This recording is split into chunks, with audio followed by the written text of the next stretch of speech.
இலை சுருட்டு புழு போயிடும், எல்லா பயிர்லயும் வரக்கூடிய புழுன்னு நீங்க கண்ணில் பாக்குறதெல்லாம் போகும்.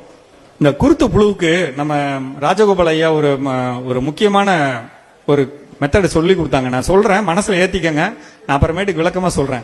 ஏன்னா இது இந்த பயிருக்கு மட்டும் இல்ல, இந்த டெல்டால இருக்கக்கூடிய பெரும்பாலான பயிர்களுக்கு வரக்கூடியது. சித்தரத்தை மட்டும் உங்களுக்கு வேணும், சரிங்களா? ஒரு 3 லிட்டர் தண்ணியில 300 கிராம் சித்தரத்தை அரைச்சு உள்ள போட்டுக்கங்க, ஊற வைங்க. ஊற வச்சதுல 3 லிட்டர் உங்கள்கிட்ட இருக்கா, 300 கிராம் கலந்துருக்கீங்களா? அந்த 3 லிட்டர்ல இருந்து 10 லிட்டருக்கு 300 மில்லி எதெல்லாம் போகும்? குருத்து பூச்சி போகும், இலை சுருட்டு புழு போயிடும், எல்லா பயிர்லயும் வரக்கூடிய புழுன்னு நீங்க கண்ணில் பாக்குறதெல்லாம் போகும்.